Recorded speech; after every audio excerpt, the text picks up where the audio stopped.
الحمد لله رب العالمين والصلاة والسلام على سيد الأنبياء والمرسلين اما بعد. حضور نبی کریم صلی اللہ علیہ وآلہ وسلم نے ارشاد فرمایا، جو شخص اللہ تعالیٰ کے ساتھ ملاقات کو پسند کرتا ہے، اللہ تعالیٰ بھی اس بندے سے ملاقات کو پسند کرتا ہے، اور جو شخص اللہ تعالیٰ سے ملاقات کو ناپسند کرتا ہے، اللہ تعالیٰ بھی اس شخص سے ملاقات کو ناپسند کرتا ہے. حدیث پاک کا مفہوم اور مطلب یہی ہے کہ موت جو ہوتی ہے نا، یہ انسان کے اوپر جب آتی ہے تو حقیقتاً یہ اللہ رب العزت کے ساتھ ایک ملاقات ہے. تو جو بندہ موت کو برا تصور کرتا ہے یا کہتا ہے کہ یہ کیوں آتی ہے، بزرگ تھے نا تو ان سے بادشاہ وقت نے پوچھا کہ ہم موت سے ڈرتے کیوں ہیں، تو فرمایا اپنے کرتوت اچھے کر لو تو ڈر نہیں لگے گا کبھی. اگر تم اپنے اعمال اچھے کر لو تو تمہیں کبھی جو ہے سے ڈر نہیں لگے گا. تو موت یہ ایک تلخ حقیقت ہے اور اس سے ہر جاندار کو گزرنا ہے، چاہے وہ جتنا عرصہ بھی جیے. جیسے کہ بعض روایات میں آتا ہے نا کہ اسرائیل علیہ السلام جب موسیٰ علیہ السلام کی بارگاہ میں روح قبض کرنے کے لیے آتے ہیں تو آپ نے پوچھا بھی کیسے آنا ہوا، کہا جی روح قبض کرنی. تو موسیٰ علیہ السلام نے اسرائیل علیہ السلام کو ایک جو ہے وہ تھپڑ رسید کیا، ایک تماچا مارا. اسرائیل علیہ السلام کی آنکھ نکل گئی رب کی بارگاہ میں. یا اللہ پاک کا جیسے جلالی آدمی کے پاس بھیجا ہے کہ جو مرنا ہی نہیں چاہتا، تو فرمایا تم نے پہلے جا کر سلام کیا تھا، سلام تو نہیں کیا. تو فرمایا یہ آداب نبوت ہے، یہ مقام نبوت ہے. تو پھر وہ جنت سے ایک بیل لے جایا گیا. فرمایا جاؤ جا کر کہیں کہ اس کے پشت پہ ہاتھ پھیر دیں، جتنے بال اس آپ کے ہاتھ کے نیچے آئیں گے ہم اتنے سال آپ کی عمر جو ہے وہ زیادہ کر دیں گے.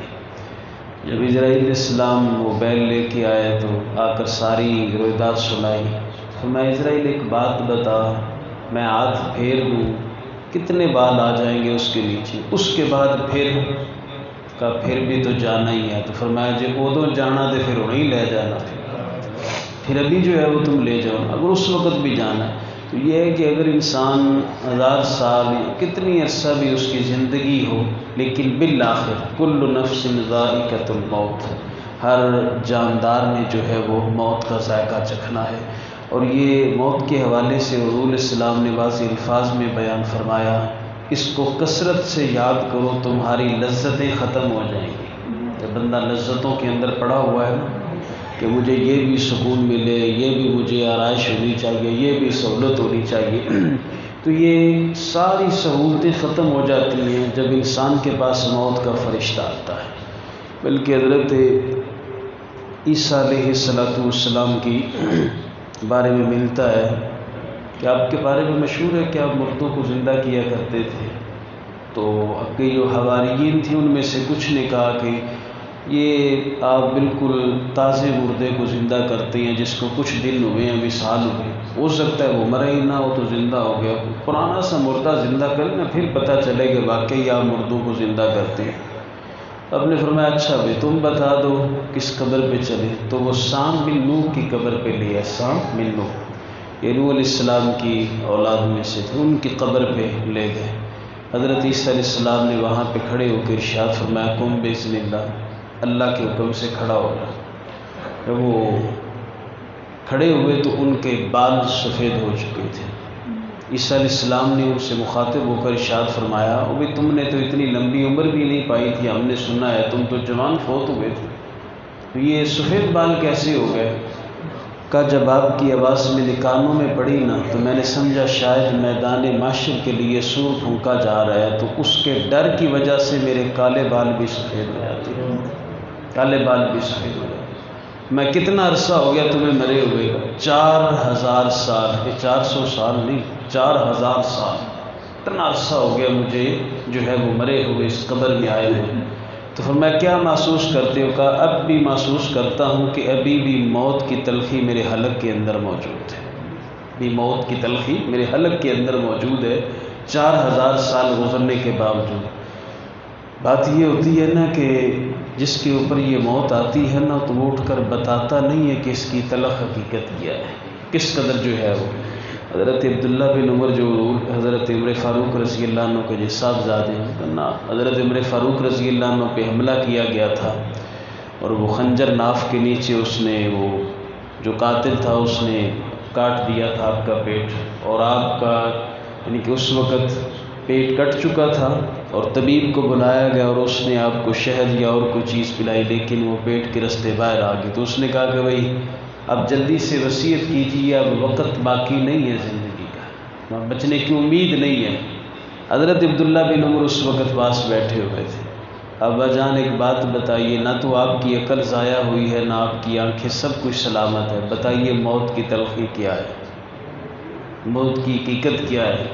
اپنی ارشاد فرمایا اچھا اگر یہ بات ہے تو یوں سمجھو کہ انسان کے پیٹ میں کانٹے دار جھاڑی کو گھسیڑ دیا جائے اور وہ ایک ایک رگ کے اندر کانٹا پھنس جائے، پھر اسے ایک طاقتور آدمی کھینچے تو یہ موت کی حقیقت ہوا کرتی ہے، اس قدر یہ تلخ حقیقت ہوتی ہے۔ تو یہ بات ہے کہ موت اتنی سخت ہے چیز کہ اس کو لوگوں نے ایک معمولی سمجھ رکھا ہے۔ ہر بندہ ایک لمبی امید باندھ کے بیٹھا ہے کہ شاید میں نے اور کئی عرصہ جینا ہے اور کئی عرصہ جینا ہے۔ بات یہ ہے کہ جتنا عرصہ بھی جی لو بالآخر جانا تو ہے ہی، تو بھی جب جانا ہے تو پھر اس کے اوپر انسان جو ہے اڑے کیوں، پھر انسان کو اس کی تیاری جو ہے وہ کرنی چاہیے۔ دیکھیں نا یہ طالب علم بیٹھے ہوئے ہیں، بچے اسٹوڈنٹ ہیں، پتہ ہوتا ہے فلاں تاریخ کو فلاں پیپر ہے، آج انگلش کا پیپر آ گیا جائے جو اردو کا پیپر ہے، جب ڈیٹ شیٹ آتی ہے تو اس وقت دل دھڑکنے لگتا ہے، بھئی یہ پیپر دینا ہے، پتہ نہیں کیا بنے گا، اتنی فیس بھی دی ہے، اگر رزلٹ جو ہے وہ خراب آ گیا تو ماں باپ سے جھڑکیں پڑیں گی، میرے دوست احباب مجھے کیا کہیں گے تو نے پڑھا کوئی نہیں ہے۔ تو یہ تو اس موجودہ دور میں یہ بات حقیقت ہو سکتی ہے کہ پیپروں کی ڈیٹ شیٹ آنے کے بعد بھی پیپر منسوخ ہو جاتے ہیں کہ بھئی چلو جی اگلے مہینے لے جائیں گے، لیکن موت تو ایک وقت پہ مقرر ہے نا، اور اس کے اوپر ہر ایک کو پتہ ہے کہ آنی ہے، لیکن اس کے لیے تیاری جو ہے وہ کرنے والے اشخاص بڑے کم نظر آتے ہیں کہ جو وہ موت کی تیاری کرتے ہیں۔ میں رابع بصری کی سیرت پڑھ لیں، ساری رات جو ہے وہ آپ جاگتی، جب آپ کے اوپر نیند کا غلبہ طاری ہوتا تو نفس کو مخاطب ہو کر کہتی جاگ لے، آگے لمبی نیند سونا ہے، قبر کے اندر کوئی اٹھانے والا نہیں آئے گا تمہیں۔ تو اس لیے یہ انسان جو ہے اس کو اپنی اعمال کی درستگی کرنی چاہیے۔ حضرت عمر نے تو اس شخص کو تنخواہ دی تھی جس نے آ کر یہ کہا تھا تجھے ایک دن مرنا ہے، آپ تو اس کو تنخواہ روزانہ دیتے تھے کہ اس نے آ کے سر دربار اس نے کہا عمر تجھے ایک دن مرنا، فرمایا اگے گل بڑی چنگی کیتی ہے، پھر فرمایا روزانہ آ کے گل کیا کر عمر تجھے ایک دن مرنا ہے، میں تجھے تنخواہ دوں گا۔ کون ہے جو آج مرنے کی طرف جو ہے وہ جانے کی تیاری کرتا ہے؟ تو ابراہیم بن ادم کی سیرت پڑھ کے دیکھ لیں، وہ آپ نے بھی جب وہ جا رہے تھے نا آبادی سے باہر تھے تو آگے قبرستان تھا، تو وہ گزرنے والا راہگیر گزرا تو اس نے پوچھا آبادی کدھر ہے؟ اب وہ آگے کا اس نے کہا شاید مجھے نظر نہیں آ رہا، تو آگے آبادی ہو گئی، اگے گیا وہ بہت بڑا اس کو قبرستان نظر آیا، وہ واپس آ گیا۔ اگر کہنے لگا ابراہیم بن ادم ایک بات بتا، یا تو پاگل ہے یا عارف باللہ ہے، یا تیرے دماغ کام نہیں کرتا یا پھر تو معرفت کو جاننے والا ہے، بتا ایسا کیوں کہا؟ فرمایا میں نے بڑی دور دراز سے لوگوں کو قبرستان میں آتے دیکھا ہے، یہاں سے کسی کو واپس جاتے نہیں دیکھا۔ ہاں سے تو یہی آبادی ہے جہاں پہ لوگ دور دراز سے آ کر جو ہے وہ آباد ہوتے ہیں۔ اس لیے کبھی یہ اور نا ابھی یہ شبرات گزری ہے پیچھے، تو احباب گئے تھے وہاں پہ، یعنی کہ قبرستان میں وہاں پر گئے اور جا کر فاتح پڑھی، تو دیکھیں کہ رات کو، دن تو دن ہے لیکن رات کو جاتے ہوئے بھی وہاں پہ انسان گھبراتا ہے، لیکن جانا اتھے ہی، جانا اسی مقام پہ ہے، تو لہٰذا اس لیے آج تیاری کر لو۔